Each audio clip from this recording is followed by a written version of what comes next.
Oscar Wilde, El fantasma de Canterville. Capítulo 1. Cuando Mr. Hiram B. Otis, ministro de los Estados Unidos de América, compró Canterville Chase, todo el mundo le dijo que cometía una gran locura, porque la finca estaba embrujada.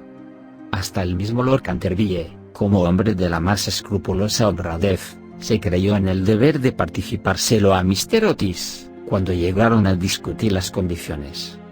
Nosotros mismos, dijo Lord Canterville, nos hemos resistido en absoluto a vivir en ese sitio desde la época en que mi tía abuela, la duquesa de Bolton, tuvo un ataque de nervios, del que nunca se repuso por completo, motivado por el espanto que experimentó al sentir que las manos de un esqueleto se posaban sobre sus hombros, estando vistiéndose para cenar. Me creo en el deber de decirle, Mr. Otis, que el fantasma ha sido visto por varios miembros de mi familia, que viven actualmente, así como por el rector de la parroquia, el reverendo Augusto Dampier, agregado del King's College de Oxford. Después del trágico accidente ocurrido a la duquesa, ninguna de las doncellas quiso quedarse en casa, y Lady Canterville no pudo ya conciliar el sueño a causa de los ruidos misteriosos que llegaban del corredor y de la biblioteca. Milord, respondió el ministro, también me quedaré con los muebles y el fantasma bajo inventario.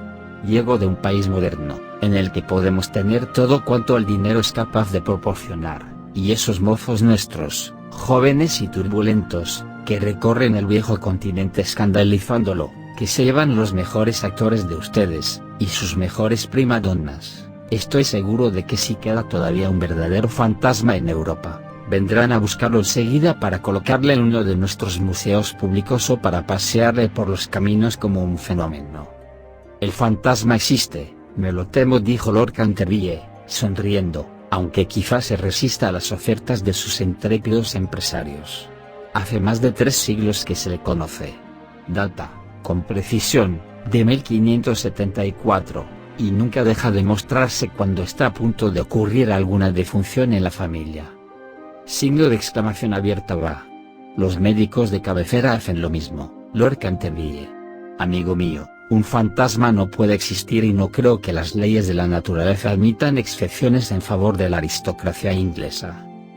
Realmente, dijo Lord Canterville, que no acababa de comprender la última observación de Mr. Otis, ustedes son muy sencillos en América. Ahora bien, si le gusta a usted tener un fantasma en casa, mejor que mejor. Acuérdese únicamente que yo le previne. Algunas semanas después se cerró el trato, y a fines de la estación el ministro y su familia emprendieron el viaje hacia Canterville Chase. La señora Otis, que con el nombre de Miss Lucrecia R. Tappan, de la calle West 53, había sido una célebre beldad de Nueva York, era todavía una mujer muy bella, de edad regular, con unos ojos hermosos y un perfil magnífico. Muchas damas americanas, cuando abandonan su país natal, adoptan aires de persona atacada de una enfermedad crónica y se figuran que eso es uno de los sellos de distinción europea, pero la señora Otis no cayó nunca en ese error. Tenía una naturaleza espléndida y una abundancia extraordinaria de vitalidad. A decir verdad, era completamente inglesa en muchos aspectos y era un ejemplo excelente para sostener la tesis de que lo tenemos todo en común con América hoy día excepto la lengua, como es de suponer. Su hijo mayor, bautizado con el nombre de Washington por sus padres, en un momento de patriotismo que él no cesaba de lamentar, era un muchacho rubio, de bastante buena figura, que había logrado que se le considerase candidato a la diplomacia, dirigiendo al grupo alemán en los festivales del Casino de Newport durante 3 temporadas seguidas, y aún en Londres pasaba por ser un bailarín excepcional. Sus únicas debilidades eran las gardenias y la nobleza, aparte de eso, era perfectamente sensato. Miss Virginia Otis era una muchachita de 15 años, esbelta y graciosa como un cervatillo, con mirada francamente encantadora en sus grandes ojos azules. Amazona maravillosa, sobre su pony derrotó una vez en carreras al viejo Lord Bilton, dando 2 veces la vuelta al parque, ganándole por caballo y medio, precisamente frente a la estatua de Aquiles, lo cual provocó un entusiasmo tan grande en el joven duque de Cheshire, que le propuso matrimonio ahí mismo, y sus tutores tuvieron que mandarle aquella misma noche a Eton, bañado en lágrimas. Después de Virginia venían 2 gemelos, a quienes llamaban estrellas y rayas uno porque se les encontraba siempre juntos. Eran unos niños encantadores y, con el ministro, los únicos verdaderos republicanos de la familia. Uno alude a la bandera de los Estados Unidos de América. Como Canterville Chase está a 7 millas de Ascot, la estación más próxima, Mr. Otis telegrafió que fueran a buscarle en coche descubierto, y emprendieron la marcha en medio de la mayor alegría. Era una noche encantadora de julio, y el aire estaba impregnado por el aroma de los pinos. De vez en cuando se oía una paloma arrullándose dulcemente, o se vislumbraba entre los helechos la pechuga de oro bruñido de algún faisán. Ligeras ardillas les espiaban desde lo alto de las hayas a su paso, unos conejos corrían como exhalaciones a través de los matorrales o sobre los collados cubiertos de musgo, levantando su rabo blanco. Sin embargo, no bien entraron en la avenida de Canterville Chase, el cielo se cubrió repentinamente de nubes. Un extraño silencio pareció invadir toda la atmósfera, una gran bandada de cornejas cruzó calladamente por encima de sus cabezas, y antes de que llegasen a la casa ya habían caído algunas gotas de lluvia. En los escalones se hallaba para recibirles una anciana, pulcramente vestida de seda negra, con cofia y delantal blancos. Era la señora Umney, el ama de gobierno que la señora Otis, por vehementes requerimientos de Lady Canterville, accedió a conservar en su puesto. Hizo una profunda reverencia a cada uno de la familia cuando echaron pie a tierra y dijo, con la singular cortesía de los buenos tiempos antiguos: «Les doy la bienvenida a Canterville Chase». La siguieron, atravesando un hermoso hall, de estilo Tudor, hasta la biblioteca, largo salón espacioso con las paredes cubiertas por madera de roble oscuro que terminaba en un ancho ventanal de cristales. Estaba preparado el té. Luego, una vez que se quitaron los abrigos, ya sentados se pusieron a curiosear en torno suyo, mientras la señora Umney iba de un lado para otro. De pronto, la mirada de la señora Otis cayó sobre una mancha de un rojo oscuro que había sobre el pavimento, precisamente al lado de la chimenea, y, sin darse cuenta de sus palabras, dijo a la señora Umney: «Creo que han vertido algo en ese sitio». «Sí, señora», contestó la señora Umney en voz baja. «En ese lugar se ha vertido sangre». Signo de exclamación abierta. «¡Qué horror!», exclamó la señora Otis. «No quiero manchas de sangre en un salón. Es preciso quitar eso inmediatamente». La vieja sonrió y con voz misteriosa repuso: «Es sangre de Lady Leonor de Canterville, que fue muerta en ese mismo sitio por su propio marido, Sir Simon de Canterville, en 1565. Sir Simon la sobrevivió 9 años, desapareciendo de repente en circunstancias misteriosísimas. Su cuerpo no se encontró nunca, pero su alma culpable sigue embrujando la casa. La mancha de sangre ha sido muy admirada por los turistas y otras personas y no puede quitarse». «Todo eso son tonterías», exclamó Washington Otis. «El producto quita manchas, el limpiador incomparable Campeón, marca Pinkerton, y el detergente Paragon harán desaparecer eso en un instante». Y sin dar tiempo a que el ama de gobierno, aterrada, pudiese intervenir, ya se había arrodillado y frotaba rápidamente el entarimado con una barrita de una sustancia parecida al cosmético negro. A los pocos instantes la mancha había desaparecido sin dejar rastro. «Ya sabía yo que el Pinkerton la borraría», exclamó en tono triunfal, paseando la mirada sobre su familia llena de admiración. Pero apenas había pronunciado aquellas palabras cuando un relámpago iluminó la estancia sombría y el retumbar del trueno levantó a todos, menos a la señora Umney, que se desmayó. Signo de exclamación abierta. «¡Qué clima más atroz!», dijo tranquilamente el ministro, encendiendo un largo veguero. «Creo que el país de los abuelos está tan lleno de gente, que no hay buen tiempo bastante para todos. Siempre opiné que lo mejor que pueden hacer los ingleses es emigrar». «Querido Hiram», replicó la señora Otis, «¿qué podemos hacer con una mujer que se desmaya? Descontaremos eso de su salario. Así no se volverá a desmayar». En efecto, la señora Umney no tardó en volver en sí. Sin embargo, veíase que estaba conmovida hondamente, y con voz solemne advirtió a la señora Otis que algún contratiempo iba a ocurrir en la casa. «Señores, he visto con mis propios ojos unas cosas que pondría nuevos pelos de punta a un cristiano. Y durante noches y noches no he podido pegar los ojos a causa de las cosas terribles que pasaban aquí. A pesar de lo cual, Mr. Otis y su esposa aseguraron a la buena mujer que no tenían miedo ninguno de los fantasmas. La vieja ama de llaves, después de haber impetrado la bendición de la providencia sobre sus nuevos amos y de discutir la posibilidad de un aumento de salario, se retiró a su habitación renqueando. Capítulo I. La tempestad se desencadenó durante toda la noche, pero no produjo nada extraordinario. Al día siguiente, por la mañana, cuando bajaron a almorzar, encontraron de nuevo la terrible mancha sobre el entarimado. No creo, dijo Washington, que tenga la culpa el limpiador Paragon. Lo he ensayado sobre toda clase de manchas. Debe ser cosa del fantasma. En consecuencia, borró la mancha, después de frotar un poco, pero al otro día, por la mañana, había reaparecido. A la tercera mañana volvió a estar ahí, y, sin embargo, la biblioteca permaneció cerrada la noche anterior, llevándose arriba la llave la señora Otis.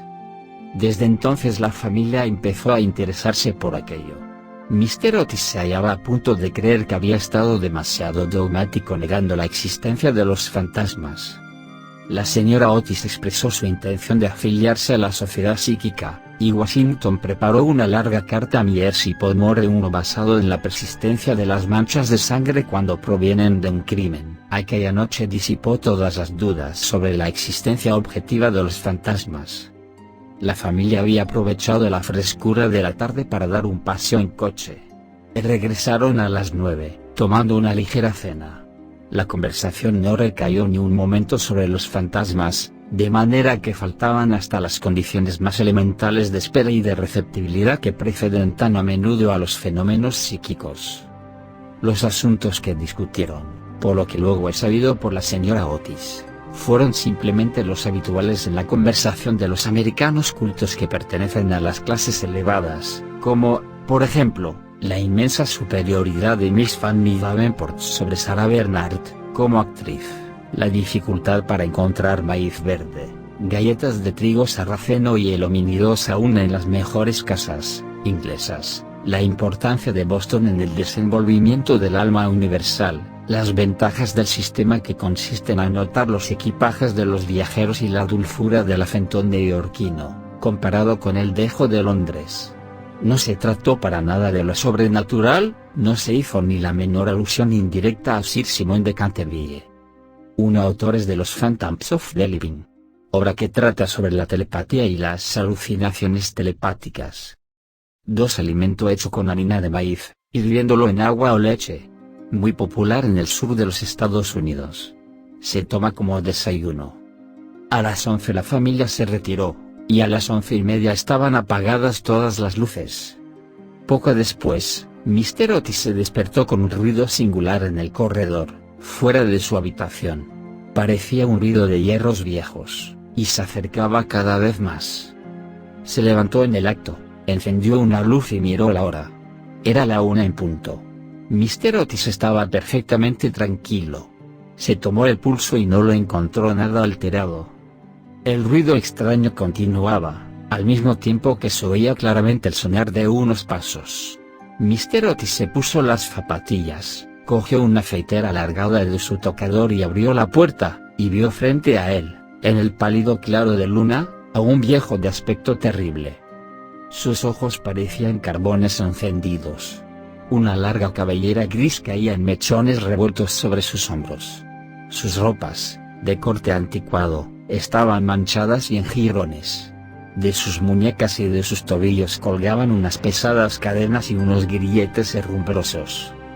«Mi distinguido señor», dijo Mr. Otis, «permítame que lo ruegue vivamente que engrase esas cadenas. Le he traído para ello el engrasador Tamman Sol naciente. Dicen que es eficacísimo, y que basta una sola aplicación. En la etiqueta hay varios certificados de nuestros adivinos más ilustres que dan fe de ello. Voy a dejársela aquí, al lado de las velas, y tendré un verdadero placer en proporcionarle más, si así lo desea». Dicho lo cual, el ministro de los Estados Unidos dejó la afeitera sobre una mesa de mármol, cerró la puerta y se volvió a meter en la cama. El fantasma de Canterville permaneció algunos minutos inmóvil de indignación. Después tiró, lleno de rabia, la afeitera contra el suelo encerado y huyó por el corredor, lanzando gruñidos cavernosos y despidiendo una extraña luz verde. Sin embargo, cuando llegaba a la gran escalera de roble, se abrió de repente una puerta. Aparecieron dos siluetas infantiles, vestidas de blanco, y una voluminosa almohada le rozó la cabeza. Evidentemente, no había tiempo que perder, así es que, utilizando como medio de fuga la cuarta dimensión del espacio, se desvaneció a través del estuco, y la casa, de nuevo, recobró su tranquilidad. Llegado a un cuartito secreto del ala izquierda, se adosó a un rayo de luna para tomar aliento y se puso a reflexionar para darse cuenta de su situación. Jamás en toda su brillante carrera, que duraba ya 300 años, fue injuriado tan groseramente. Se acordó de la duquesa viuda, en quien provocó una crisis de terror, cuando estaba mirándose en el espejo, cubierta de brillantes idencales, de las 4 doncellas a quienes había enloquecido, produciéndoles convulsiones histéricas solo con hacerles visajes entre las cortinas de una de las habitaciones destinadas a invitados, del rector de la parroquia, cuya vela apagó de un soplo cuando volvía el buen señor de la biblioteca a una hora avanzada, y que desde entonces tuvo que estar bajo el cuidado de Sir William Gu convertido en mártir de toda clase de alteraciones nerviosas, de la vieja señora de Tremouillac, que, al despertarse al amanecer y descubrir un esqueleto sentado en un sillón, al lado de la lumbre, entretenido en leer su diario, tuvo que guardar cama durante 6 meses, víctima de un ataque cerebral. Una vez curada se reconcilió con la iglesia y rompió sus relaciones con el señalado escéptico Voltaire. Recordó también la noche terrible en que el bribón de Lord Canterville fue hallado ahogándose en su vestidor, con una sota de espadas hundida en la garganta, viéndose obligado a confesar antes de morir que por medio de aquella carta había timado la suma de 50.000 libras a Jaime Fox, en casa de Crockford. Y juró que aquella carta se la hizo tragar el fantasma. Todas sus grandes hazañas le volvían a la memoria. Vio desfilar al mayordomo que se levantó la tapa de los sesos por haber visto una mano verde tamborilear sobre los cristales, y a la bella Lady Stellfield condenada a llevar alrededor del cuello un collar de terciopelo negro para tapar la señal de 5 dedos, impresos como con un hierro candente sobre su blanca piel, y que terminó por ahogarse en el vivero que había al extremo de la Avenida Real. Y, lleno del entusiasmo ególatra del verdadero artista, pasó revista a sus creaciones más célebres. Se dedicó una amarga sonrisa al evocar su última aparición en el papel de Rubén el Rojo, o El Niño Estrangulado, su debut como Gibeón el Flaco, o El Vampiro del Páramo de Bexley y el furor que causó una noche solitaria de junio jugando a los bolos con sus propios huesos sobre el campo de tenis. Y después de todo, para que unos miserables americanos le ofreciesen el engrasador marcasol naciente y le tirasen almohadas a la cabeza. Era realmente intolerable. Además, la historia nos enseña que jamás fue tratado ningún fantasma de manera semejante. Llegó a la conclusión de que era preciso tomarse la revancha y permaneció hasta el amanecer en actitud de profunda meditación. Capítulo I. Cuando la mañana siguiente la familia Otis se reunió para el desayuno, la conversación sobre el fantasma fue extensa. El ministro de los Estados Unidos estaba, como era natural, un poco ofendido al ver que su ofrecimiento no había sido aceptado. No quisiera en modo alguno injuriar personalmente al fantasma, dijo, y reconozco que, dada la larga duración de su estancia en la casa, era correcto tirarle una almohada a la cabeza. Siento tener que decir que esta observación tan justa provocó una explosión de risa en los gemelos. Pero, por otro lado, prosiguió Mr. Otis, si se empeña, sin más ni más, en no hacer uso del engrasador marcasol naciente, nos veremos precisados a quitarle las cadenas. No podremos dormir con todo ese ruido a la puerta de las alcobas. Pero, sin embargo, en el resto de la semana no fueron molestados. Lo único que les llamó la atención fue la reaparición continua de la mancha de sangre sobre el piso de la biblioteca. Era realmente muy extraño, ya que la señora Otis cerraba la puerta con llave por la noche, y las ventanas permanecían con las rejas cerradas. Los cambios de color que sufría la mancha, comparables a los de un camaleón, produjeron también frecuentes comentarios en la familia. Una mañana era de un rojo índigo oscuro, otras veces era vermellón, luego de un púrpura intenso y un día, cuando bajaron a rezar, según los ritos sencillos de la libre Iglesia Episcopal Reformada de América, la encontraron de un hermoso verde esmeralda. Como es natural, estos cambios caleidoscópicos divirtieron grandemente a la reunión y hacíanse apuestas todas las noches con entera tranquilidad. La única persona que no tomó parte en la broma fue la joven Virginia. Por razones ignoradas, sentíase siempre impresionada ante la mancha de sangre y estuvo a punto de llorar la mañana que apareció verde esmeralda. La segunda aparición del fantasma fue un domingo por la noche. Al poco tiempo de estar todos acostados, les alarmó un enorme estrépito que se oyó en el hall. Bajaron, apresuradamente y se encontraron con que una armadura completa se había desprendido de su soporte, cayendo sobre las losas, mientras, sentado en un sillón de alto respaldo, el fantasma de Canterville se restregaba las rodillas, con una expresión de agudo dolor sobre su rostro.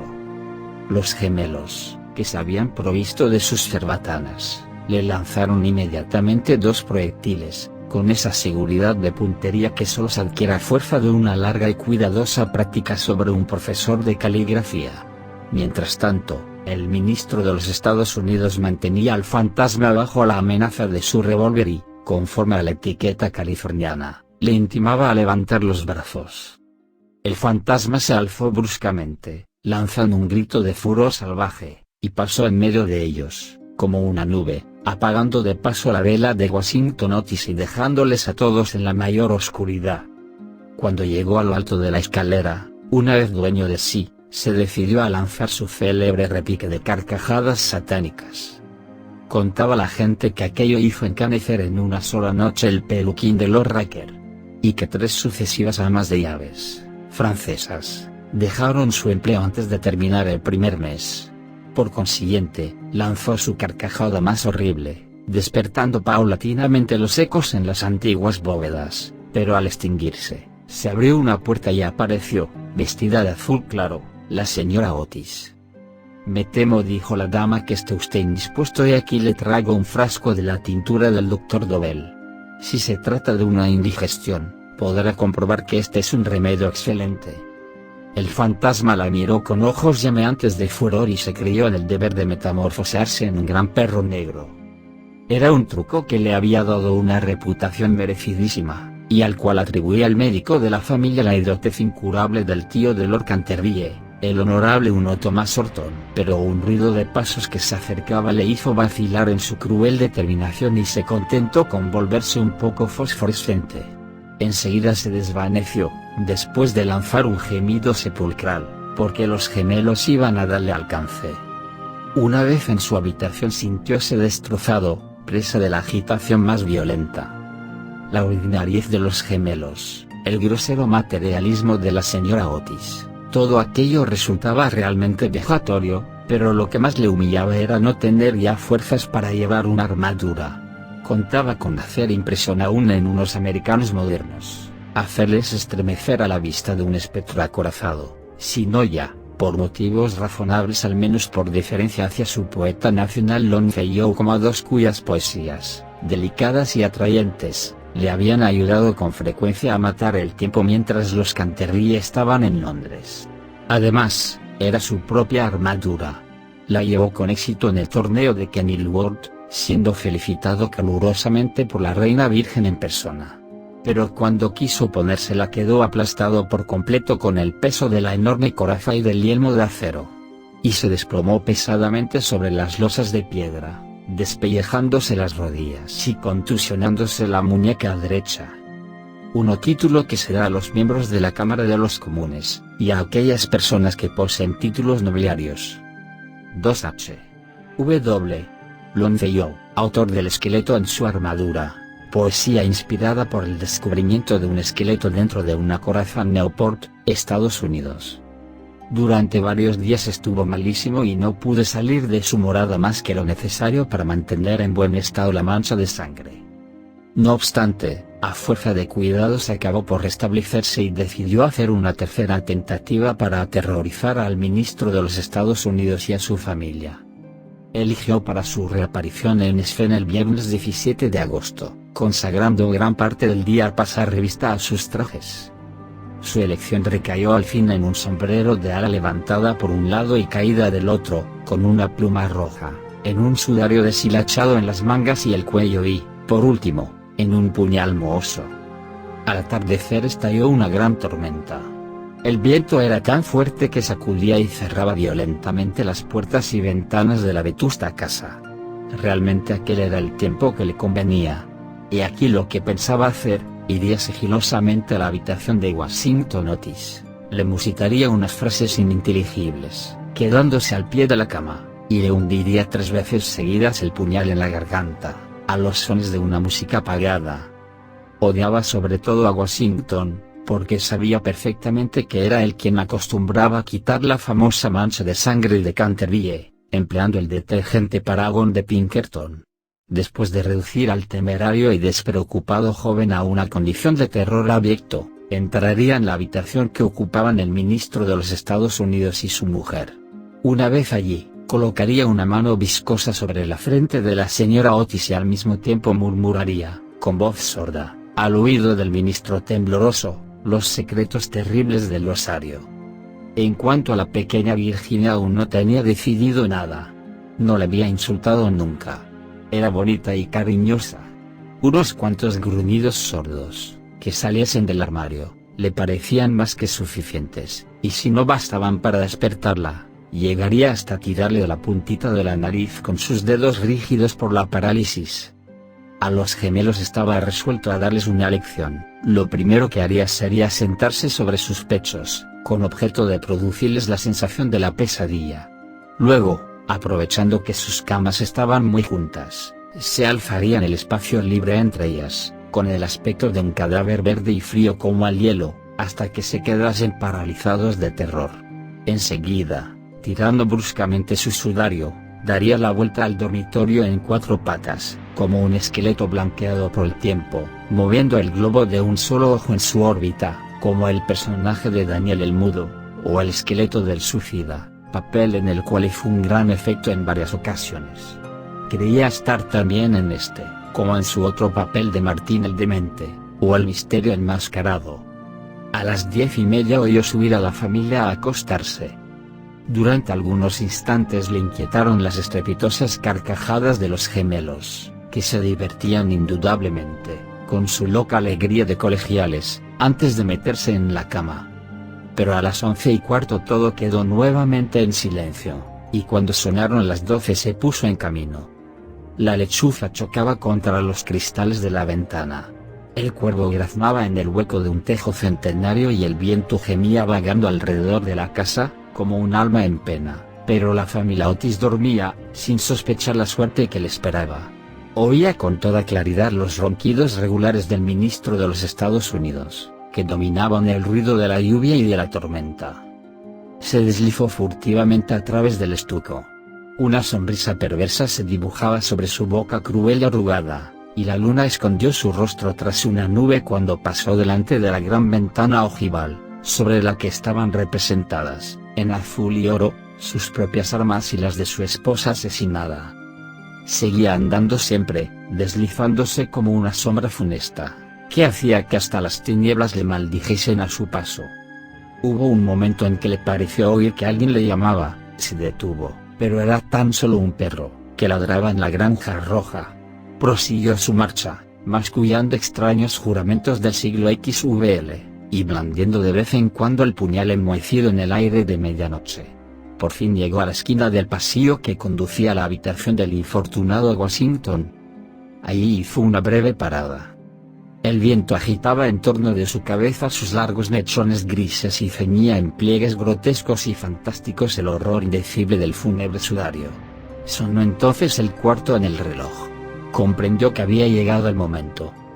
Con una risa maligna dio la vuelta al ángulo del corredor. Pero apenas lo hizo, retrocedió lanzando un gemido lastimero de terror y escondiendo su cara lívida entre sus largas manos huesudas.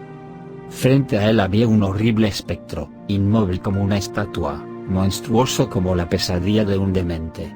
Tenía la cabeza pelada y reluciente, faz redonda, carnosa y blanca, Una risa horrorosa parecía retorcer sus rasgos en una mueca eterna, por los ojos brotaba a oleadas una luz escarlata, la boca semejaba un ancho pozo de fuego, y una vestidura horrible, como la de él, como la del mismo Simón, envolvía con su nieve silenciosa aquella forma gigantesca. Sobre el pecho llevaba colgado un cartel con una inscripción en extraños caracteres antiguos. Quizá era un rótulo infamante, donde estaban escritos delitos espantosos, una terrible lista de crímenes. Tenía, por último, en su mano derecha una cimitarra de acero resplandeciente. Como no había visto nunca fantasmas hasta aquel día, sintió un pánico terrible, y después de lanzar rápidamente una segunda mirada sobre el espantoso fantasma, regresó a su habitación, enredándose los pies en el sudario que le envolvía. Cruzó la galería corriendo y acabó por dejar caer el puñal enmohecido en las botas de montar del ministro, donde lo encontró el mayordomo al día siguiente. Una vez refugiado en su retiro, se desplomó sobre un reducido catre de tijera, tapándose la cabeza con las sábanas. Pero al cabo de un momento el valor indomable de los antiguos Canterville se despertó en él y tomó la resolución de hablar al otro fantasma en cuanto amaneciese. Por consiguiente, no bien el alba plateó las colinas con su luz, volvió al sitio en que había visto por primera vez al horroroso fantasma. Pensaba que, después de todo, dos fantasmas valían más que uno solo y que con ayuda de su nuevo amigo podría contender victoriosamente con los gemelos. Pero cuando llegó al sitio fue para encontrarse en presencia de un espectáculo terrible. Algo le sucedía indudablemente al espectro, porque la luz había desaparecido por completo de sus órbitas. La cimitarra centelleante deslizándose de su mano, estaba recostada sobre la pared en una actitud forzada e incómoda. Simón se precipitó hacia adelante y le cogió en sus brazos, pero cuál no sería su terror viendo desprenderse la cabeza y rodar por el suelo, mientras el cuerpo tomaba la posición supina, y notó que abrazaba una cortina blanca de algodón grueso y que yacían a sus pies una escoba, un machete de cocina y una calabaza vacía. Sin poder comprender aquella curiosa transformación, cogió con mano febril el cartel, leyendo la claridad grisácea de la mañana estas palabras terribles. He aquí el fantasma Otis. El único espíritu auténtico y verdadero. Cuidado con las imitaciones. Todos los demás están falsificados. Y la entera verdad se le apareció como un relámpago. Había sido burlado, chasqueado, engañado. La expresión característica de los Canterville reapareció en sus ojos, apretó las encías desdentadas y, levantando por encima de su cabeza sus manos amarillas, juró, según la fraseología pintoresca de la antigua escuela, que cuando el gallo tocase por 2 veces el cuerno de su alegre llamada se perpetrarían crímenes sangrientos y que el asesinato, de callado paso, saldría entonces de su retiro. No había terminado de formular este juramento terrible criando de una alquería lejana, de tejado de ladrillo rojo, salió el canto de un gallo. Lanzó una larga risotada, lenta y amarga, y esperó. Esperó 1 hora y después otra, pero por alguna razón misteriosa no volvió a cantar el gallo. Por fin, a eso de las 7:30, la llegada de las criadas le obligó a abandonar su terrible guardia y regresó a su morada, con altivo paso, pensando en su vana esperanza y proyecto fracasado. Una vez ahí consultó varios libros de caballería, cuya lectura le interesaba extraordinariamente, y pudo comprobar que el gallo cantó siempre 2 veces en cuantas ocasiones se tuvo que recurrir a aquel juramento. Signo de exclamación abierta, que el diablo se lleve a ese infame volátil, murmuró. En otro tiempo hubiese caído sobre él con mi gran lanza, atravesándole el gañote y obligándole a cantar otra vez para mí aunque reventara. Y dicho esto se retiró a su confortable ataúd de plomo y ahí permaneció hasta la noche. Capítulo IV. Al día siguiente el fantasma se sintió muy débil y cansado. Las terribles emociones de las 4 últimas semanas empezaban a producir su efecto. Tenía el sistema nervioso completamente alterado y temblaba al más ligero ruido. No salió de su habitación en 5 días y concluyó por hacer una confesión en lo relativo a la mancha de sangre del salón de la biblioteca. Puesto que la familia Otis no quería verla, era indudablemente que no la merecía. Aquella gente estaba colocada a ojos vistas en un plano inferior de vida material y era incapaz de apreciar el valor simbólico de los fenómenos sensibles. La cuestión de las apariciones de fantasmas y el desenvolvimiento de los cuerpos astrales eran realmente para él una cosa muy distinta e indiscutiblemente fuera de su gobierno. Pero, por lo menos, constituía para él un deber ineludible mostrarse en el corredor una vez a la semana y farfullar por la gran ventana ojival el primero y el tercer miércoles de cada mes. No veía ningún medio digno de sustraerse a aquella obligación. Verdad es que su vida estuvo llena de crímenes, pero quitado eso era hombre muy concienzudo en todo cuanto se relacionaba con lo sobrenatural. Así, pues, los 3 sábados siguientes atravesó, como de costumbre, el corredor entre 12 de la noche y 3 de la madrugada, tomando todas las precauciones posibles para no ser visto ni oído. Se quitaba las botas, pisaba lo más ligeramente que podía sobre las viejas maderas carcomidas, envolvíase en una gran capa de terciopelo negro y no dejaba de usar el engrasador sol naciente para engrasar sus cadenas. Me veo precisado a reconocer que solo después de muchas vacilaciones se decidió a adoptar esta última forma de protegerse. Pero, al fin, una noche, mientras cenaba la familia, se deslizó en el dormitorio del señor Otis y se llevó el frasquito. Al principio se sintió un poco humillado, pero después fue suficientemente razonable para comprender que aquel invento merecía grandes elogios y que cooperaba, en cierto modo, a la realización de sus proyectos. A pesar de todo, no se vio a cubierto de molestias. No dejaban nunca de tenderle cuerdas de lado a lado del corredor para hacerle tropezar en la oscuridad, y una vez que se había disfrazado para el papel de Isaac el Negro, o el cazador del bosque de Otley, cayó de bruces al poner el pie sobre una plancha de maderas enjabonadas que habían colocado los gemelos desde el umbral del salón de tapices hasta la parte alta de la escalera de roble. Esta última afrenta le dio tal rabia que decidió hacer un esfuerzo para imponer su dignidad y consolidar su posición social, y formó el proyecto de visitar a la noche siguiente a los insolentes chicos de Eton, en su célebre papel de Ruperto el Temerario, o el Conde sin Cabeza.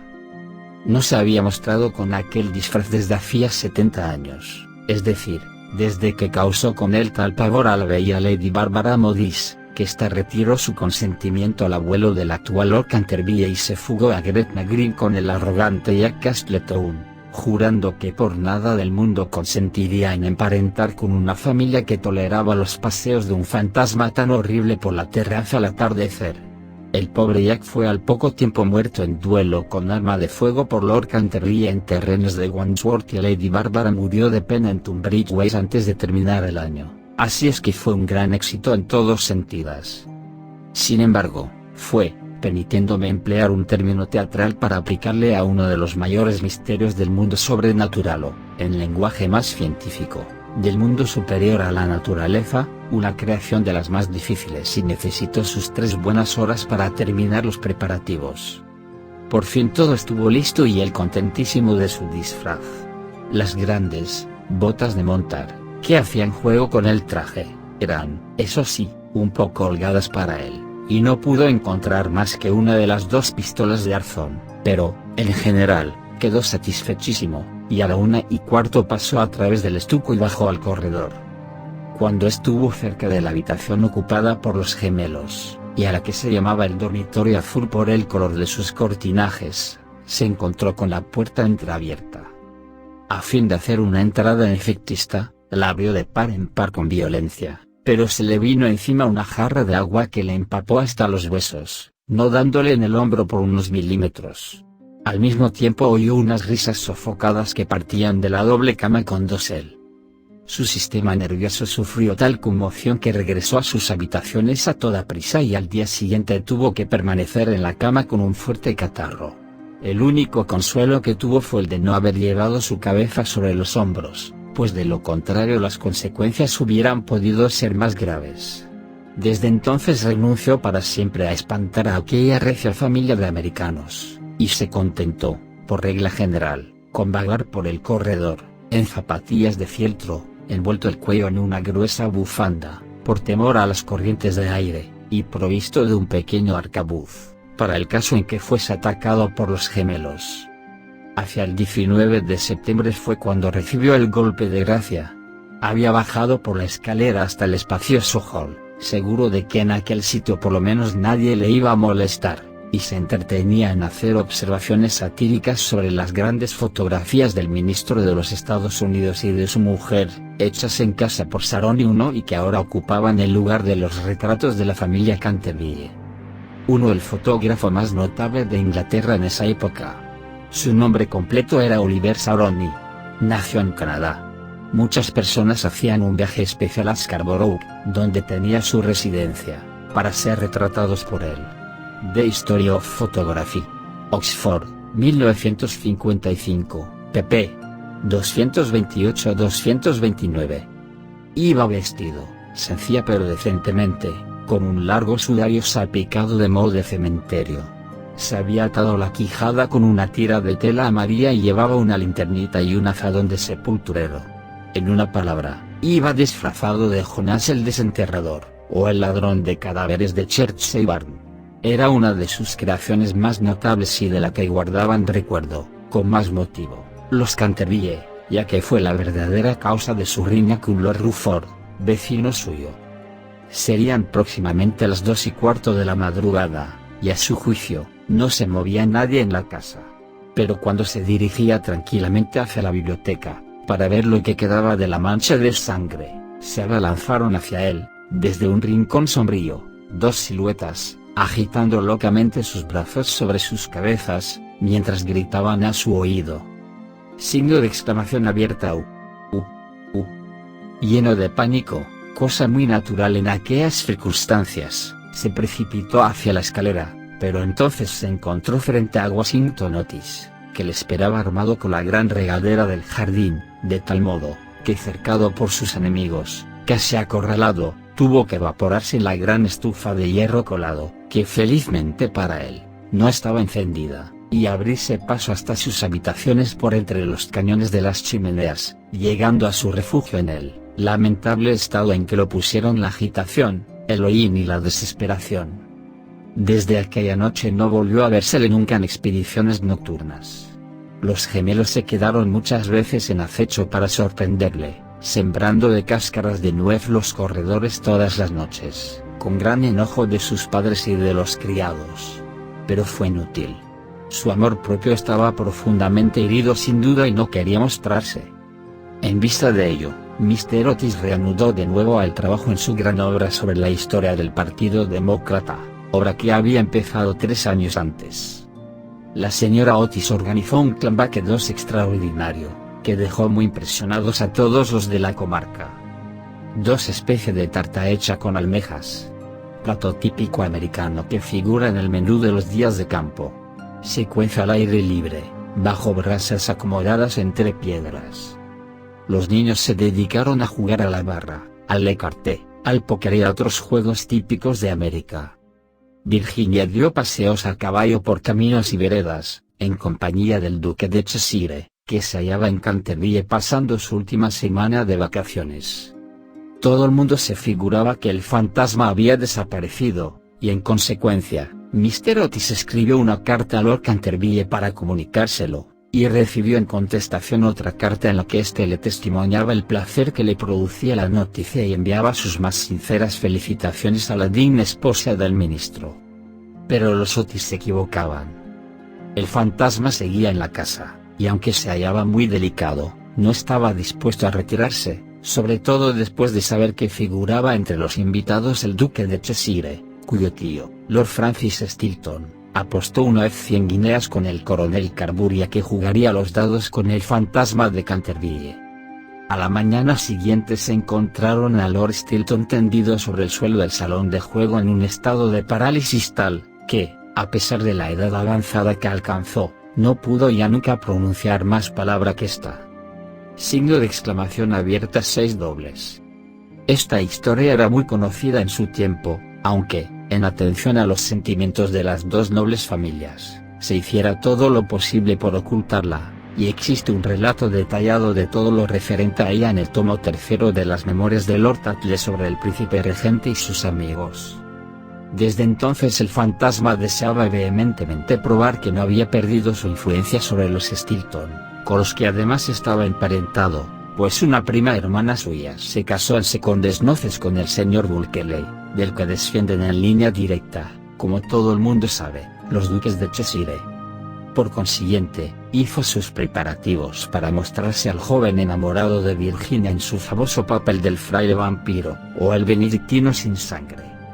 Era un espectáculo tan espantoso que cuando la vieja Lady Startup se lo vio representar, es decir, la víspera del año nuevo de 1764, empezó a lanzar chillidos agudos, que le provocaron un fuerte ataque de apoplejía y su fallecimiento al cabo de 3 días, no sin que desheredara antes a los Canterville, que eran sus parientes más cercanos, y legase todo su dinero a su farmacéutico de Londres. Pero, a última hora, el terror que le inspiraba en los gemelos le retuvo en su habitación y el joven duque durmió tranquilo en el gran lecho con dosel coronado de plumas del dormitorio real, soñando con Virginia. Capítulo V. Unos días después, Virginia y su adorador de cabello rizado dieron un paseo a caballo por los prados de Brockley, paseo en el que ella se desgarró su vestido de amazona al saltar un seto, y de vuelta a su casa, entró por la escalera de detrás para que no la viesen. Al pasar corriendo por delante de la puerta del salón de tapices, que estaba abierta de par en par, le pareció ver a alguien dentro. Pensó que sería la doncella de su madre, que iba con frecuencia a trabajar a esa habitación. Asomó la cabeza para encargarle que le cosiese el vestido. Pero con gran sorpresa suya, quien estaba ahí era el fantasma de Canterville en persona. Estaba sentado junto a la ventana contemplando las hojas doradas, que danzaban en el aire, desprendidas de los árboles amarillentos, y las hojas bermejas que bailaban locamente a lo largo de la gran avenida. Tenía la cabeza apoyada en una mano y toda su actitud revelaba el desaliento más profundo. Realmente presentaba un aspecto tan desamparado, tan abatido, que la pequeña Virginia, en vez de ceder a su primer impulso, que fue echar a correr y encerrarse en su cuarto, se sintió llena de compasión y se decidió a ir a consolarle. Tenía la muchacha un paso tan ligero y él una melancolía tan honda, que no se dio cuenta de su presencia hasta que la habló. «Lo he sentido mucho por usted», dijo, «pero mis hermanos regresan mañana a Eton y entonces, si se porta usted bien, nadie la atormentará». «Es absurdo pedirme que me porte bien», le respondió contemplando estupefacto a la jovencita que tenía la audacia de dirigirle la palabra. «Perfectamente inconcebible. Me es necesario arrastrar mis cadenas, gruñir a través de las cerraduras, y deambular en la noche. Si es a eso a lo que se refiere, le diré que todo ello es la única razón de mi existencia. Esa no es una razón para vivir molestando a la gente. En sus tiempos fue usted muy malo, ¿sabe? La señora Umley nos contó el mismo día en que llegamos, que usted mató a su esposa». «Sí, lo reconozco», respondió petulante el fantasma. «Pero fue un asunto de familia que a nadie le importa». «Está muy mal eso de matar a alguien», replicó Virginia, que a veces adoptaba una dulce actitud puritana, heredada posiblemente de alguno de sus antepasados de la vieja Nueva Inglaterra. Signo de exclamación abierta o, detesto la ramplona severidad de la ética abstracta. Mi esposa era muy poco agraciada y simplona. Nunca pudo almidonar bien mis puños, y no sabía nada de cocina. Vea usted, un día cacé un magnífico cebatillo en los bosques de Ogley, un espléndido gamo, ¿y sabe usted cómo me lo sirvió en la mesa? Bueno, eso ahora no importa, ya pasó, pero sin embargo, no halló nada bien que sus hermanos me dejasen morir de hambre, aunque yo la hubiese matado. Signo de exclamación abierta. Le dejaron morir de hambre. ¡Ay, señor fantasma! Quiero decir, don Simón. ¿Tiene usted hambre? Tengo un sándwich en mi costurero, ¿no lo quiere? No, gracias, ahora ya no necesito comer, pero de todas maneras, es usted muy amable. Es usted mucho más fina y atenta que el resto de su familia, que es tan ordinaria, horrorosa, vulgar, y que se conducen como bandoleros. Signo de exclamación abierta. Basta, exclamó Virginia dando con el pie en el suelo. El brutal, horrible y ordinario es usted. En cuanto a lo de bandolero y ladrón, usted bien sabe que me ha robado las pinturas de mi caja para restaurar esa ridícula mancha de sangre en la biblioteca. Primero me robó todos los rojos, incluyendo el berbellón, y ya no pude seguir pintando las puestas de sol. Después se llevó el verde esmeralda y el amarillo cromo, y por último no me han quedado más que el azul añil y el blanco de China, de manera que solo puedo pintar escenas de claro de luna, que siempre son tristes y nada fáciles de pintar. Nunca lo acusé aunque ello me hacía sentir furiosa, y todo resultaba grotesco, porque, ¿quién ha oído decir que exista la sangre de color verde esmeralda? Bueno. En verdad, dijo el fantasma, con cierta dulzura, ¿qué iba yo a hacer? Es dificilísimo en los tiempos actuales agenciarse sangre de verdad, y ya que su hermano empezó todo esto con su detergente Paragon, no veo por qué no iba yo a usar sus colores para defenderme. En cuanto al tono, es cuestión de gusto. Así, por ejemplo, los Canterville tienen sangre azul, la sangre más azul que existe en Inglaterra. Aunque ya sé que ustedes los americanos no hacen el menor caso de esas cosas. No sabe usted nada, y lo mejor que puede hacer es emigrar y así se desarrollará su mentalidad. Mi padre tendrá un verdadero gusto en proporcionarle un pasaje gratuito, y aunque haya derechos arancelarios elevadísimos sobre toda clase de cosas espirituosas, a usted no le pondrán trabas en la aduana. Y una vez en Nueva York puede usted contar con un gran éxito. Conozco infinidad de personas que darían $100,000 por tener antepasados y que sacrificarían mayor cantidad aún por tener un fantasma en la familia. Creo que no me gustaría América. Quizás se deba a que allí no tenemos ni ruinas ni curiosidades, dijo burlonamente Virginia. Signo de exclamación abierta. ¿Qué curiosidades ni qué ruinas?, contestó el fantasma. Tienen ustedes su marina y sus modales. Buenas noches. Voy a pedir a papá que conceda a los gemelos una semana más de vacaciones. Signo de exclamación abierta. No se vaya, Miss Virginia, se lo suplico, exclamó el fantasma. Estoy tan solo y soy tan desgraciado que no sé qué hacer. Quisiera irme a dormir y no puedo. Es inconcebible, no tiene usted más que meterse en la cama y apagar la vela. Algunas veces es dificilísimo permanecer despierto, sobre todo en una iglesia, pero, en cambio, dormir es muy sencillo. Hasta los niños saben dormir admirablemente, y no son nada ilustrados. Hace 300 años que no duermo, dijo el anciano tristemente, haciendo que Virginia abriese mucho sus hermosos ojos azules llenos de asombro. Hace ya 300 años que no duermo, y me siento tan cansado. Virginia adoptó un grave continente y sus finos labios temblaron como pétalos de rosa. Se acercó y, arrodillándose al lado del fantasma, contempló su viejo rostro marchito. Pobre fantasma, murmuró, ¿y no hay ningún lugar donde pueda usted dormir? Allá lejos, pasado el pinar, respondió él en voz baja y soñadora, hay un jardincito. La hierba crece en él alta y espesa, ahí pueden verse las grandes estrellas blancas de la cicuta. Aldi con acento circunflejo: el ruiseñor canta toda la noche. Canta toda la noche, y la luna de cristal gélido deja caer su mirada y el tejo extiende sus brazos de gigante sobre los durmientes. Los ojos de Virginia se empañaron de lágrimas y ocultó la cara entre sus manos. ¿Y se refiere usted al jardín de la muerte?, murmuró. Sí, de la muerte. La muerte debe ser hermosa. Descansar en la blanda tierra oscura, mientras las hierbas se balancean encima de nuestra cabeza, y escuchar el silencio. No tener ni ayer ni mañana. Olvidarse del tiempo y los males de la vida, quedar en paz. Usted puede ayudarme. Usted puede abrirme el portal de la morada de la muerte, porque el amor le acompaña a usted siempre, y el amor es más fuerte que la muerte. Virginia tembló. Un estremecimiento helado recorrió todo su ser y durante unos instantes hubo un gran silencio. Parecíale vivir en un sueño terrible. Entonces el fantasma habló de nuevo con una voz que resonaba como los suspiros del viento. Signo de interrogación abierta. ¿Ha leído usted alguna vez la antigua profecía que hay sobre las vidrieras de la biblioteca? Signo de exclamación abierta. Oh, muchas veces, exclamó la muchacha levantando los ojos. La conozco muy bien.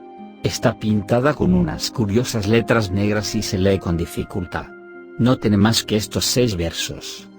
Cuando una joven rubia logre hacer brotar una oración de los labios del pecador. Cuando el almendro estéril dé fruto, y un pequeño deje correr su llanto. Entonces, toda la casa quedará tranquila. Y volverá la paz a Canterville. Pero no sé lo que significan. Significan que tiene usted que llorar conmigo mis pecados, porque no tengo lágrimas, y que tiene usted que rezar conmigo por mi alma, porque no tengo fe, y entonces, si ha sido usted siempre dulce, buena y cariñosa, el ángel de la muerte se compadecerá de mí. Verá usted seres terribles en las tinieblas y voces malignas susurrarán en sus oídos, pero no podrán hacerle ningún daño, porque contra la pureza de una niña no pueden nada las potencias infernales. Virginia no contestó y el fantasma retorcióse las manos en la violencia de su desesperación, sin dejar de mirar la rubia cabeza inclinada. De pronto se irguió la joven, muy pálida, con un fulgor extraño en los ojos. «No tengo miedo», dijo con voz firme, «y rogaré al ángel que se apiade de usted». El fantasma, levantándose de su asiento y lanzando un débil grito de alegría, tomó su mano, e inclinándose sobre ella con la gracia de los viejos tiempos, la besó. Sus dedos estaban fríos como el hielo y sus labios abrasaban como el fuego, pero Virginia no flaqueó. Después la hizo atravesar la estancia sombría. Sobre el tapiz de un verde apagado estaban bordados unos pequeños cazadores. Soplaban en sus cuernos adornados con borlas y con sus lindas manos le hacían señas de que retrocediese. «Vuelve sobre tus pasos, Virginia. No sigas. Vete, vete», gritaban. Pero el fantasma le apretaba en aquel momento la mano con más fuerza, y ella cerró los ojos para no verlos. Horribles alimañas de colas de lagarto y de ojos saltones hacían guiños maliciosos en las esquinas de la chimenea, mientras le decían en voz baja: «Ten cuidado, Virginia, ten cuidado. Podríamos no volver a verte». Pero el fantasma apresuró entonces el paso y Virginia no oyó nada. Cuando llegaron al extremo de la estancia, el viejo se detuvo, murmurando unas palabras que ella no pudo comprender. Volvió Virginia a abrir los ojos y vio disiparse el muro lentamente, como una neblina, y abrirse una negra caverna. Un áspero y helado viento les azotó, sintiendo la muchacha que alguien tiraba de su vestido. «Deprisa, deprisa», gritó el fantasma, «o será demasiado tarde». Y en el mismo momento el muro se cerró de nuevo detrás de ellos y el salón de tapices quedó desierto. Capítulo B. 10 minutos después sonó la campana para el té y Virginia no bajó. La señora Otis envió a uno de los criados a buscarla. No tardó en volver diciendo que no había podido encontrar a Miss Virginia por ninguna parte. Como la muchacha tenía la costumbre de ir todas las tardes al jardín a coger flores para la cena, la señora Otis no se preocupó en lo más mínimo. Pero sonaron las 6 y Virginia no aparecía. Entonces su madre se sintió seriamente intranquila y envió a sus hijos en su busca, mientras ella y su marido recorrían todas las habitaciones de la casa. A las 6:30 volvieron los muchachos diciendo que no habían encontrado huellas de su hermana por parte alguna. Entonces se inquietaron todos extraordinariamente y nadie sabía qué hacer cuando Mr. Otis recordó de repente que pocos días antes había permitido acampar en el parque a una tribu de gitanos. Así pues, salió inmediatamente para Blackfellow, acompañado de su hijo mayor y de 2 criados de la granja. El joven duque de Cheshire, completamente loco de ansiedad, rogó con insistencia a Mr. Otis que le dejase acompañarle. Mas este se negó temiendo que pudiese surgir algún conflicto. Pero cuando llegó al sitio en cuestión vio que los gitanos se habían marchado, y era evidente que su partida había sido precipitada, pues el fuego ardía aún y quedaban platos sobre la hierba. Después de mandar a Washington y a los 2 hombres a registrar los alrededores, se apresuraron a regresar y envió telegramas a todos los inspectores de policía del condado, rogándoles buscasen a una joven raptada por unos vagabundos o gitanos. Luego hizo que le trajeran su caballo, y después de insistir para que su mujer y sus 3 hijos se sentaran a la mesa, partió con un caballerango por el camino de Ascot. Había recorrido 2 millas, cuando oyó un galope a su espalda. Se volvió, viendo al joven duque que llegaba en su pony, con la cara sofocada y la cabeza descubierta. «Lo siento muchísimo», le dijo el joven con voz entrecortada, «pero me es imposible comer mi mientras Virginia no aparezca. Se lo ruego, no se enfade conmigo». Si nos hubiera permitido casarnos el año pasado no habría ocurrido esto nunca. No me rechaza usted, ¿verdad? No puedo ni quiero irme. El ministro no pudo menos de dirigir una sonrisa a aquel mozo guapo y atolondrado, conmovidísimo ante la abnegación que mostraba por Virginia, e inclinándose sobre su caballo, le golpeó el hombro cariñosamente y le dijo: «Pues bien, Cecil, ya que insistes en venir, no me queda más remedio que admitirte en mi compañía, pero, eso sí, tengo que comprarte un sombrero en Ascot». Signo de exclamación abierta. Al diablo los sombreros. Lo que quiero es encontrar a Virginia, exclamó el duque riendo. Y acto seguido galoparon hasta la estación. Una vez allí, Mr. Otis preguntó al jefe si no habían visto en el andén a una joven cuyas señas correspondiesen con las de Virginia, pero no averiguó nada sobre ella. No obstante lo cual el jefe de la estación expidió telegramas a las estaciones del trayecto, ascendentes y descendentes, y le prometió ejercer una vigilancia minuciosa. Enseguida, después de comprar un sombrero para el duque en una tienda de novedades que se disponía a cerrar, Mr. Otis cabalgó hasta Bexley, pueblo situado 4 millas más allá, y que, según le dijeron, era muy frecuentado por los gitanos, ya que cerca de ahí había una numerosa comunidad rural. Hicieron levantarse al guardia del lugar, pero no pudieron conseguir ningún dato de él.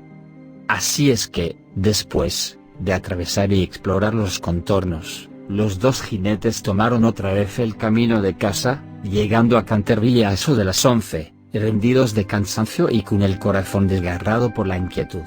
Se encontraron ahí con Washington y los gemelos, esperándoles a la puerta con linternas, porque la avenida estaba muy oscura. No se había descubierto la menor señal de Virginia. Los gitanos fueron alcanzados en el prado de Brockley, pero no estaba la joven entre ellos. Explicaron la prisa de su marcha diciendo que habían equivocado el día que debía celebrarse la feria de Chorlton y que el temor de llegar demasiado tarde les obligó a darse prisa. Además parecieron desconsolados por la desaparición de Virginia, pues estaban agradecidísimos a Mr. Otis por haberles permitido acampar en su parque. 4 de ellos se quedaron detrás para tomar parte en las pesquisas. Se hizo vaciar el estanque de las carpas. Registraron la finca en todos sentidos, pero no consiguieron nada. Era evidente que Virginia estaba perdida, al menos por aquella noche, y fue con un aire de profunda signo de exclamación abiertamiento como entraron en casa Mr. Otis y los jóvenes seguidos del caballerango que llevaba de las bridas los 2 caballos y al pony. En el vestíbulo se encontraron con el grupo de los criados llenos de terror. La pobre señora Otis estaba acostada sobre un sofá de la biblioteca, casi loca de terror y de ansiedad, y su vieja ama de gobierno le humedecía la frente con agua de colonia. Enseguida Mr. Otis instó a su esposa para que comiese algo, y dio órdenes para que se sirviese la cena. Fue una comida triste, pues casi nadie hablaba, y hasta los gemelos se veían espantados y sumisos, pues querían entrañablemente a su hermana. Cuando terminaron, Mr. Otis, a pesar de los ruegos del joven duque, mandó que todo el mundo se fuese a la cama diciendo que ya no podía hacerse nada más aquella noche, y que al día siguiente telegrafiaría a Scotland Yard para que pusieran inmediatamente varios detectives a su disposición. Pero en el preciso momento en que salían del comedor sonaron las 12 en el reloj de la torre. Apenas acababan de extinguirse las vibraciones de la última campanada cuando oyóse un crujido acompañado de un grito penetrante. Un trueno estentório bamboleó la casa, una melodía, ultraterrena, flotó en el aire. Un lienzo de pared se desprendió bruscamente en lo alto de la escalera y sobre el rellano, muy pálida, casi blanca, apareció Virginia llevando en la mano un cofrecillo. Inmediatamente todos la rodearon. La señora Otis la estrechó apasionadamente entre sus brazos. El duque casi la ahogó con sus besos, apasionados, y los gemelos ejecutaron una danza de guerra salvaje alrededor del grupo. Signo de exclamación abierta. Por Dios, hija. ¿Dónde estabas?, dijo Mr. Otis, bastante enfadado, creyendo que les había querido dar una broma pesada. Cecil y yo hemos recorrido toda la comarca en busca tuya, y tu madre ha estado a punto de morirse de espanto. No vuelvas a dar bromas de ese género a nadie. Signo de exclamación abierta. Menos al fantasma, menos al fantasma, gritaron los gemelos continuando sus brincos. Hija mía querida, gracias a Dios que te hemos encontrado, ya no nos volveremos a separar, murmuraba la señora Otis besando a la muchacha, toda trémula y acariciando sus cabellos de oro, que se veían despeinados. Papá, dijo dulcemente Virginia, estaba con el fantasma. Ha muerto ya. Es preciso que vayáis a verle. Fue muy malo, pero se ha arrepentido sinceramente de todo lo que había hecho y antes de morir me ha dado esta caja de joyas. Toda la familia la contempló muda y asombrada, pero ella tenía un aire muy circunspecto y muy serio. Enseguida, dando media vuelta, les precedió a través del hueco de la pared y bajaron por un corredor secreto y angosto. Washington les seguía llevando una vela encendida que cogió de la mesa. Por fin, llegaron a una gran puerta de roble con clavos recios y oxidados. Virginia la tocó, y entonces la puerta giró sobre sus goznes enormes y se hallaron en una habitación estrecha y con bajo techo abovedado, y que tenía una ventanita enreada. Junto a una gran argolla de hierro empotrada en el muro, a la cual estaba encadenado, se veía un esqueleto, extendido cuán largo era sobre las losas. Parecía estirar sus dedos descarnados, como intentando llegar a un plato y a un cántaro, de forma antigua, colocados de tal forma que no pudiese alcanzarlos. El cántaro había estado lleno de agua indudablemente, pues tenía su interior tapizado de moho verde. Sobre el plato no quedaba más que polvo. Virginia, arrodillada junto al esqueleto y, uniendo sus finas manos, comenzó a rezar en silencio, mientras la familia contemplaba con asombro la horrible tragedia, cuyo secreto se les acababa de revelar. Signo de exclamación abierta. Oigan, exclamó de pronto uno de los gemelos, que había ido a mirar por la ventanita, queriendo adivinar hacia qué lado del edificio caía aquella habitación. Oigan, el antiguo almendro, que estaba seco, ha florecido. Se ven admirablemente las flores a la luz de la luna. Signo de exclamación abierta. Dios le ha perdonado, dijo gravemente Virginia, levantándose, y un magnífico resplandor parecía iluminar su rostro. Signo de exclamación abierta. Eres un ángel, exclamó el joven duque rodeándole el cuello con el brazo y besándola. Capítulo B. 4 días después de estos curiosos sucesos, a eso de las 11 de la noche, salió un fúnebre cortejo de Canterville House. La carroza iba arrastrada por 8 caballos negros, cada uno de los cuales llevaba adornada la cabeza con un gran penacho de plumas de avestruz, que se inclinaban como saludando. La caja de plomo iba cubierta con un rico paño púrpura, sobre el cual estaban bordadas en oro las armas de los Canterville. A cada lado del carro y de los coches marchaban los criados, llevando antorchas encendidas. Toda aquella comitiva tenía un aspecto grandioso e imponente. Lord Canterville presidía el duelo, había venido del país de Gales expresamente para asistir al entierro y ocupaba el primer coche con la pequeña Virginia. Después iban el ministro de los Estados Unidos y su esposa, y detrás Washington y los 2 muchachos. En el último coche iba la señora Umney. Todo el mundo convino que después de haber sido atemorizada por el fantasma por espacio de más de 50 años, tenía realmente derecho a verle desaparecer para siempre. Cavaron una profunda fosa en un rincón del cementerio, precisamente bajo el tejo centenario, y dijo las últimas oraciones, del modo más solemne, el reverendo Augusto Dampier. Una vez terminada la ceremonia, los criados, siguiendo una antigua costumbre establecida en la familia Canterville, apagaron sus antorchas. Luego, al bajar la caja a la fosa, Virginia se adelantó, colocando encima de ella una gran cruz hecha con flores de almendro, blancas y rosadas. En aquel momento salió la luna de detrás de una nube e inundó el cementerio con sus rayos de silenciosa plata, y de un bosquecillo cercano se elevó el canto de un ruiseñor. Virginia recordó la descripción que le hizo el fantasma del jardín de la muerte. Sus ojos se llenaron de lágrimas y apenas pronunció una palabra durante el regreso a la casa. A la mañana siguiente, antes que Lord Canterville partiese para la ciudad, la señora Otis conferenció con él respecto de las joyas entregadas por el fantasma a Virginia. Eran magníficas. Había sobre todo un collar de rubíes, en una antigua montura veneciana, que era un espléndido trabajo del siglo XVI, y el conjunto representaba tal cantidad que Mr. Otis sentía grandes escrúpulos en permitir a su hija el aceptarlas. Milord, dijo el ministro, sé que en este país el concepto de manos muertas se aplica lo mismo a los objetos menudos que a las tierras, y es evidente, evidentísimo para mí, que estas joyas deben quedar en poder de usted como legado de familia. Le ruego, por lo tanto, que consienta en llevárselas a Londres, considerándolas simplemente como una parte de su herencia que le fuera restituida en circunstancias extraordinarias. En cuanto a mi hija, no es más que una chiquilla, y hasta hoy, me complace decirlo, siente poco interés por esas futilezas de lujo superfluo.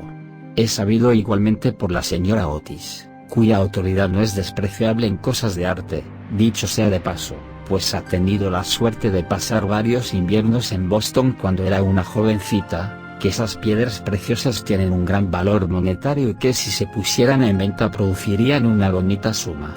En estas circunstancias, Lord Canterville, reconocerá usted, indudablemente, que no puedo permitir que queden en manos de ningún miembro de mi familia. Además de que todas esas baratijas y chucherías y todos esos juguetes, por muy apropiados y necesarios que sean a la dignidad de la aristocracia británica, estarían fuera de lugar entre personas educadas de acuerdo con los severos principios, según los inmortales principios, pudiera decirse, de la sencillez republicana. Quizá me atrevería a decir que Virginia tiene gran interés en que le deje a usted la cajita que encierra esas joyas en recuerdo de las locuras y de los infortunios de su antepasado. Y como esa caja ya es muy vieja y, por consiguiente, deterioradísima, quizá encuentre usted razonable acoger favorablemente su deseo.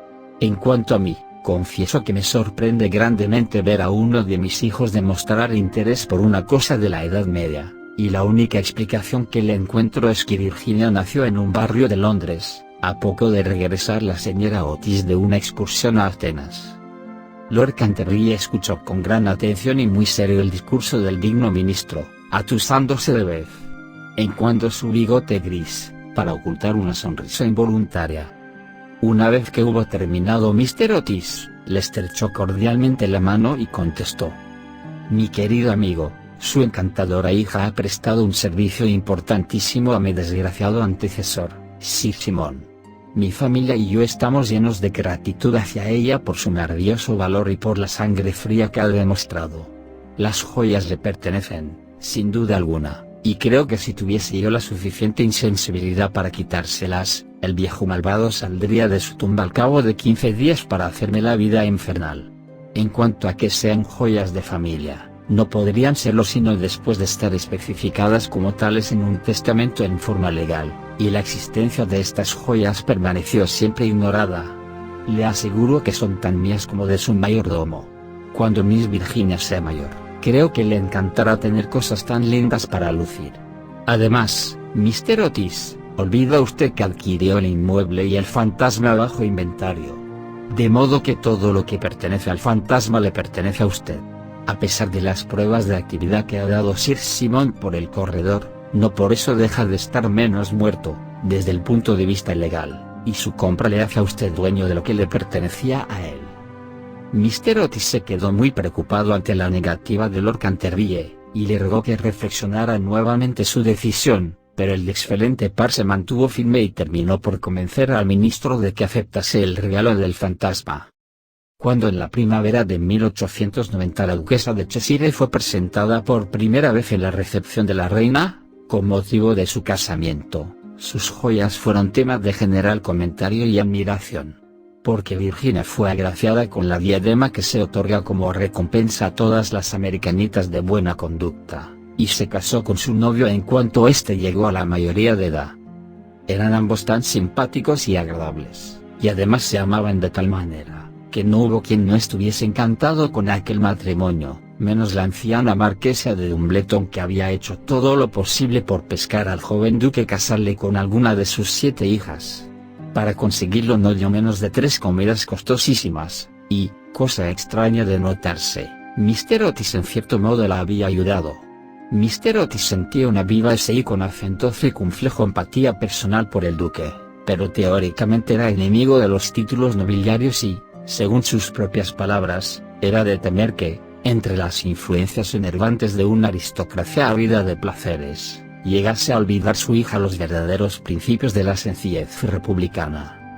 Sus observaciones quedaron olvidadas cuando avanzó por la nave central de la iglesia de San Jorge, en Hanover Square, llevando a su hija, apoyada en su brazo, hacia el altar. No había en esos momentos un padre más orgulloso en todo el territorio de Inglaterra. El duque y la duquesa, pasada ya la luna de miel, regresaron a Canterville Chase, y al día siguiente de su llegada, por la tarde, fueron a dar una vuelta por el cementerio solitario del atrio de la iglesia próxima al Pinar. Al principio, se había tenido una serie de dificultades acerca de la inscripción que debería figurar en la lápida de Sir Simon, pero al fin se decidió grabar solo las iniciales del nombre de aquel caballero y los versos que estaban escritos sobre la ventana de la biblioteca. La duquesa trajo consigo un ramo de rosas precioso y lo dejó sobre la tumba, y después de permanecer unos momentos de pie, caminaron dirigiéndose hacia el claustro en ruinas de la vieja abadía. La duquesa se sentó sobre el caído pilar de una columna, mientras que su esposo, descansando a sus pies, fumaba un cigarrillo contemplando a su esposa y mirando sus bellos ojos. De pronto, tiró el cigarro, le tomó la mano y le dijo: «Virginia, una buena esposa nunca debe tener secretos para su esposo». Signo de exclamación abierta. Querido Cecil, yo no tengo secretos para ti. Sí que los tienes, contestó él sonriendo. Nunca me has contado lo que te pasó mientras estuviste encerrada con el fantasma. Nunca se lo he contado a nadie, Cecil, dijo Virginia con una actitud reposada y seria. Ya lo sé, pero a mí podrías decírmelo. Por favor, no me preguntes, Cecil, no puedo decírtelo. Pobre Sir Simon. Le debo mucho. Sí, no te rías, Cecil, de veras, mucho le debo. Me hizo ver lo que era la vida, y lo que significa la muerte, y por qué el amor es más fuerte que ambas. El duque se levantó inclinándose para besar amorosamente a su esposa. Puedes guardarte tu secreto mientras pueda ser yo el dueño de tu corazón, murmuró. Ese siempre ha sido tuyo, Cecil.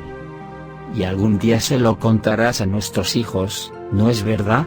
Virginia se sonrojó. Fin de El fantasma de Canterville.